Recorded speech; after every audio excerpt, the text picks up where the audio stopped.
Jungle.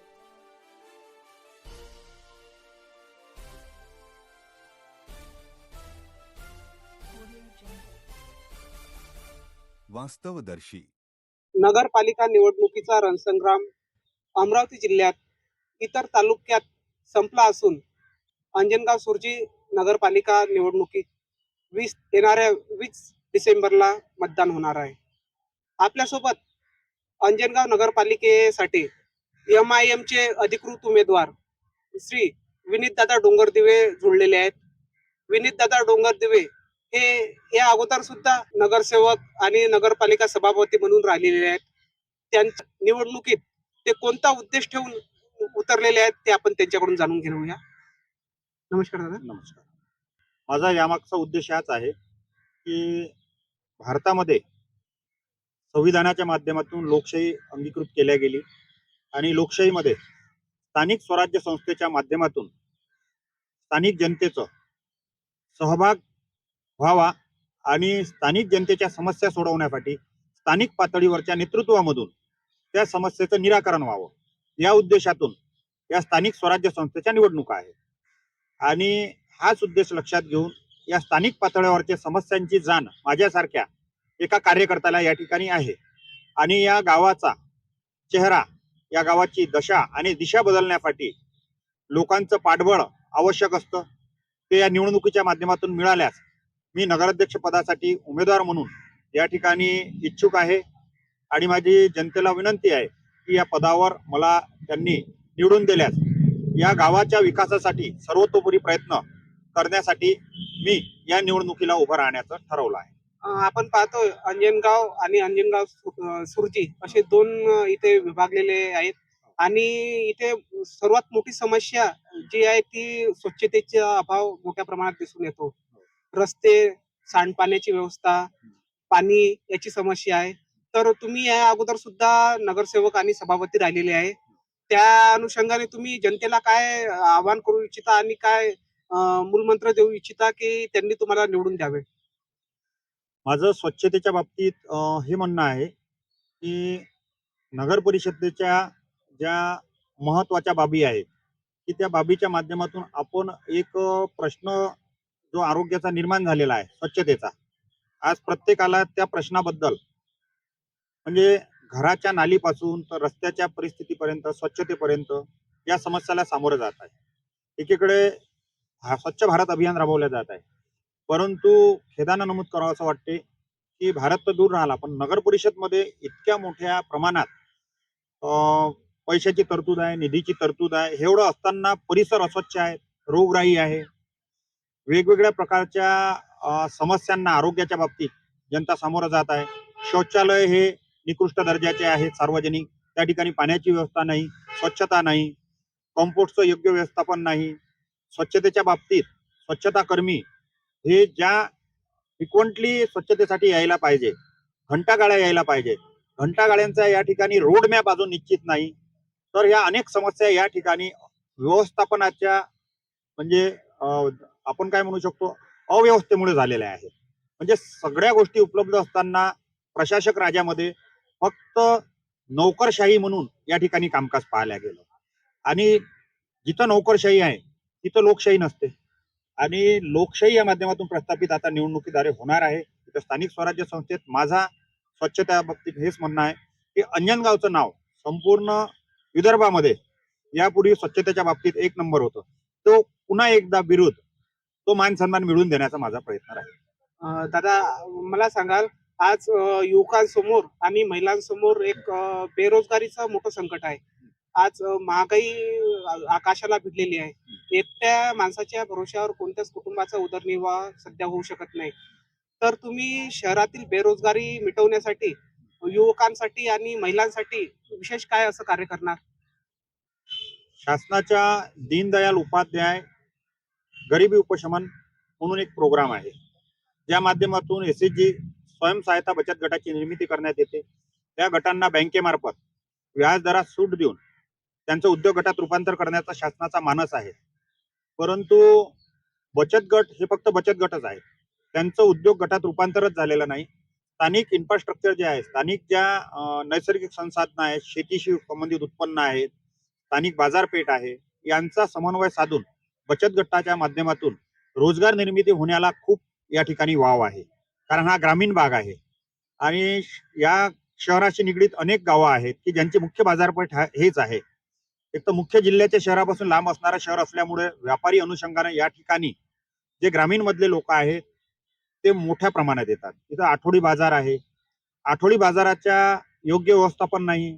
आठवडी बाजारासाठी जसं मटन मार्केट असेल, भाजीपाला मार्केट असेल, धान्य मार्केट असेल, तर बाजारात या संदर्भात ज्याला जसं वाटलं तसं त्या ठिकाणी दुकान लावून या ठिकाणी दुकान थाटण्यात येते. त्यामुळे जे व्यापारी पेठ म्हणून सुविधा असायला पाहिजे ती लोकांकडे नसल्यामुळं लोक या बाजारात यायला सहसा टाळतात किंवा आले तर गर्दीमुळं जी अव्यवस्था होते त्यामुळे लवकर निघून जातात. म्हणून रोजगार निर्मिती करणारे या ठिकाणी असणाऱ्या नगर परिषदचे दुकान गाळे आहेत, नगर परिषदच्या मोकळ्या जागा आहेत आणि बचत गटाच्या माध्यमातून घरगुती गृहउद्योग कसे निर्माण करण्यात येतील आणि बाजारवाट निर्माण करण्यात येईल या बाबतीत मी निश्चितच एक मास्टर प्लॅन माझ्याकडे आहे. त्या मास्टर प्लॅनच्या माध्यमातून मी रोजगार निर्मितीसाठी प्राधान्य देईन. मला सांगाल दादा, आज तुम्ही या निवडणुकीत उतरले आहे ते एक शहराचा विकास करण्याच्या उद्देशानेच उतरलेले आहे. येणाऱ्या जर अंजनगाव सुरजी शहरातील जनतेने तुम्हाला जर पाठिंबा दिला, भरघोस मतांनी निवडून दिलं, तर येणाऱ्या पहिल्या 100 दिवसात तुमचं काय विजन राहील? मी निवडून आल्यानंतर पहिल्या 100 दिवसामध्ये 100 दिवस हा खूप मोठा कालावधी आहे. 100 दिवसाच्या कालावधीमध्ये माझं सर्वोच्च प्रथम प्राधान्य हे शिक्षणाला राहील. या 100 दिवसामध्ये नगर परिषदच्या ज्या शाळा आहेत या शाळांमधील शैक्षणिक दर्जा उंचावणे, भौतिक सुविधा उंचावणे आणि किमान जे मुलं शिकत आहेत प्राथमिकमध्ये यांच्या शिक्षणाचं वेळोवेळी मूल्यमापन करून त्याच्यामध्ये काय बदल करू शकतो, त्यांच्या भाषा, गणित, इंग्रजी आणि इतर विषयाबद्दल त्यांचे असणारे न्यूनगंड हे न्यूनगंड दूर करून जे शिक्षक आहे हे शिक्षक आपल्या शिक्षणाचं किंवा शिक्षण देण्याचं जे दायित्व आहे ते योग्य पद्धतीनं पार पाडत आहेत की नाही आहेत याची एक अकाउंटेबिलिटी एका समितीच्या माध्यमातून निश्चित करून वरच्या वर या शाळेंची तपासणी करणे, विद्यार्थ्यांचा दर्जा तपासणे, शाळेंचा दर्जा तपासणे हे माझं 100 दिवसातलं ध्येय राहील. आपण पाहतो आज तुम्ही जे सांगितलं नगरपालिकेच्या शाळांची हालत ही एकदम खस्ताहाल झालेली आहे. विद्यार्थी सापडत नाही आहेत. तर एकीकडे कॉन्व्हेंटमध्ये भरघोस फी भरायला पालक वर्ग तयार आहे, की त्यांची अशी भावना आहे की नगरपालिकेच्या शाळेत शिक्षणच भेटत नाही. तर त्या सुधारण्यावर तुमचं काय मत राहील? याबद्दल माझं असं मत आहे, जो कोणी पालक मुलांना शाळेमध्ये शिकायला पाठवतो तो भविष्य निर्माणासाठी पाठवतो. ते भविष्यामध्ये आपल्या मुलांचं भविष्य निर्माण त्यासाठी प्रसंगी पदरमोड करून आपल्या आवडीनिवडी बाजूला ठेवून त्या मुलाच्या शिक्षणासाठी 1000 रुपयाची फी या ग्रामीण पातळीवरही अनेक कॉन्व्हेंटमध्ये भरण्याची मानसिकता त्या कुटुंबाची आहे. कारण या समाजामध्ये या देशामध्ये जो काही उद्धार झालेला आहे तो फक्त शिक्षणामुळे झालेला आहे, बाकी इतर कुठल्या गोष्टीनं झालेला नाही. जे वंचित लोक आहेत, जे उपेक्षित लोक आहेत, जे दारिद्र्य लोक आहेत यांचं कल्याण करण्याचं सामर्थ्य फक्त शिक्षणामध्ये आहे. म्हणून डॉक्टर बाबासाहेब आंबेडकरांनी सुद्धा वेळोवेळी शिक्षणाचं महत्व विषद केलं, महात्मा फुलेंनी महत्व विषद केलं. त्याच्यानंतर या देशामध्ये ज्या काही क्रांत्या झाल्या या क्रांत्यामागचं शैक्षणिक क्रांती हे एक कारण होतं. म्हणून शाळाचा दर्जा इतका उन्नत करायचा आहे आणि ते फार काही कठीण काम नाही, रॉकेट सायन्स नाही आहे. शिक्षणाचा दर्जा एवढा उन्नत केला नगर परिषदचा की पालकांना वाटेल की माझ्या मुलांना कॉन्व्हेंटमध्ये टाकायच्या ऐवजी आम्ही या शाळेमध्ये टाकू, कारण या ठिकाणी कुठली फीज नाही, पुस्तकं फ्री आहे, वातावरण योग्य पद्धतीचं राहील. अशा प्रकारचं शाळेचं एक इन्फ्रास्ट्रक्चर या ठिकाणी तयार करून या गावातील नागरिकांनाच नव्हे तर ग्रामीण भागातील नागरिकांना सुद्धा या शाळेमध्ये प्रवेश घेण्यासाठी मोह होईल इतपत या शाळेचा दर्जा आणि शिक्षणाचा दर्जा उंचावण्याचं काम निश्चितच नगरपालिकेच्या माध्यमातून मी करणार आहे. दादा मला एक सांगाल, तुम्ही या अगोदर असं आम्ही चर्चा ऐकली की तुम्ही काँग्रेसची सुद्धा तिकीट मागितली होती हो. आणि काँग्रेसची तिकीट न भेटल्यामुळे तुम्ही MIM शी हातमिळवणी करून त्या पक्षाचं तिकीट घेतलं असं जनतेत चर्चा आहे. पण त्याच्या मागची काय भावना आहे तुमची? माझी त्याच्या मागची भावना ही आहे, काँग्रेसचे तिकीट सुद्धा मी जे मागितलं होतं त्यामागे माझी भूमिका होती की सद्य पातळीवर देशात जे वातावरण चालू आहे, जे धर्मांधता चालू आहे, जे शोषण चालू आहे, जनतेच्या पैशाची लूट चालू आहे, या विरोधात देश पातळीवर एक सेक्युलर विचार म्हणून काँग्रेस लढत आहे. त्या पक्षाची तिकीट जर आपल्याला मिळाली तर आपण खऱ्या अर्थाने या ठिकाणी नेतृत्व करू शकतो.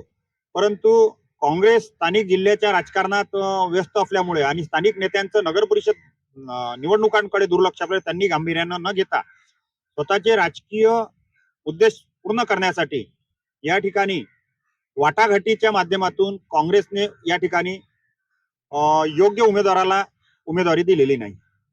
मग काँग्रेस नंतर देशात जर काँग्रेसपेक्षाही वरचढ सेक्युलर बाजू आणि संविधानाची बाजू मांडणारं जे नेतृत्व आहे ते माननीय बॅरिस्टर ओवीसी साहेबांचं आहे. तर त्या ओवीसी साहेबांच्या नेतृत्वावर विश्वास ठेवून मी एमआयएमची तिकीट या ठिकाणी मागणी केली आणि त्यांनी अतिशय विश्वासाने एमआयएमच्या जिल्हाध्यक्ष सय्यद मुजीब यांनी मला या ठिकाणी ही तिकीट दिली आणि म्हणून मी या ठिकाणी एमआयएमच्या चिन्हावर या ठिकाणी नगर परिषदची निवडणूक लढवत आहे. दादा, आज आम्ही जो शहरातील नागरिकांशी चर्चा केली, त्यांच्याकडून एक भावना लक्षात आली की विनीत डोंगरे यांचे सर्व समुदायाशी, सर्व समाज बांधवांशी सलोख्याचे संबंध आहेत, जिव्हाळ्याचे संबंध आहेत. त्याचा एक तुम्हाला फायदा होणारच आहे या निवडणुकीत. तरी तुम्ही आपल्या अंजनगाव सुरजी शहरातील जनतेला, सर्वसामान्य जनतेला काय आवाहन करू इच्छिता की त्यांनी तुम्हालाच का निवडून द्यावे? माझं आव्हान जनतेला एवढंच आहे की ही निवडणूक जी आहे ही कुठल्या खासदारांची, आमदारांची, पालकमंत्र्यांची किंवा कुठल्या धनाढ्य लोकांच्या प्रतिनिधीची नाही. ही निवडणूक कार्यकर्त्यांची निवडणूक आहे. जे कार्यकर्ते 5ही वर्ष जनतेच्या हितासाठी, जनतेच्या प्रश्नासाठी सातत्यानं भांडत असतात, त्या कार्यकर्त्यांच्या पाठीशी जनतेने उभं राहायला हवं. कारण त्या कार्यकर्त्यांच्या पाठीशी जनतेशिवाय दुसरं काही नसतं. ना धनबळ असतं, ना पक्षबळ असतं, ना काही असतं. कार्यकर्ता म्हणून मी या ठिकाणी निवडणूक लढवत आहो आणि या कार्यकर्त्यांच्या पाठीशी या गावातील जनता निश्चितपणे उभी राहील. कारण हा तुमचा एक छोटा भाऊ या ठिकाणी गावाच्या विकासासाठी कटिबद्ध आहे आणि तुम्ही दिलेल्या पाठबळातून आपण सगळे मिळून नक्कीच या गावाचा चेहरा मोहरा बदलवण्याची क्षमता या गावगाड्यात आहे. एवढंच या ठिकाणी आवाहन करतो की या गावाची आपल्याला समृद्धी आणि या गावाला सर्व दृष्टीनं परिपूर्ण करण्यासाठी मला आपण आपलं अमूल्य मत देऊन विजयी कराल एवढी अपेक्षा मी आपणाकडून करतो. तर हे होते एमआयएम चे उमेदवार अभिनीतदादा डोंगरे. एक सर्वसामान्य जनतेचा सर्वसामान्य उमेदवार म्हणून यांच्याकडे पाहिले जात आहे आणि येणाऱ्या 20 तारखेच्या निवडणुकीत जनता कोणाला साथ देते हे 21 तारखेला माहीतच पडणार आहे. तुर्तास एवढेच. धन्यवाद. Audio Jungle. वास्तवदर्शी